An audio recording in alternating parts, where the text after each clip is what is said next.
তখন বউ মেরেছে, বউ ধরেছে। মারবে না? মারবে না? এই ইটটা বানালো কারা? একটা মেয়ের যখন নতুন বিয়ে হয়, মেয়েটা থাকে পুরো নরম স্বভাবের। তার হাঁটা নরম, চলা নরম, কথা নরম, এমনকি মাথায় ঘোমটা দিয়েও থাকে। আগে তো 1 হাত দিত, এখন একটু কমে 1 বিঘেতে হয়েছে।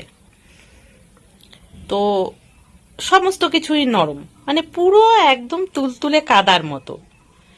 কিন্তু বিষয় হচ্ছে 5 বছর যেতে না যেতে 5 বছর যেতে না যেতে শ্বশুরবাড়ির আগুনে এমন পোড়া পড়ে সেই কাদা হয়ে যায় একটা আস্ত ইট।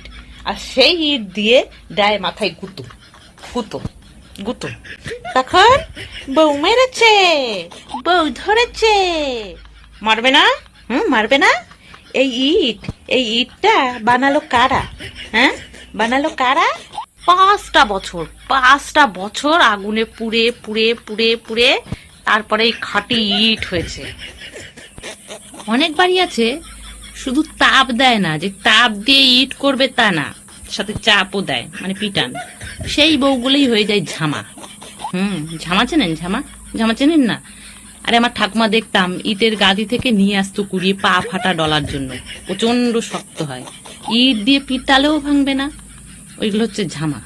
তো যেগুলোকে চাপ আর তাপ দুটো দেওয়া হয় সেগুলো ঝামা হয়ে যায়। এত মজবুত হয়, যদি মনে করি যে ওইটা ভাঙবো, উল্টে হাতুড়ি এসে কপালে লাগে। তা 2-1টা বউ সেরকম হয়ে যায় চাপ আর তাপের ফলে। ঠিক আছে? আর যাদের খুব তাপ লাগে, চাপ পড়ে না, শুধু তাপ লাগে, তারা হয়ে যায় ইট, শক্ত ইট।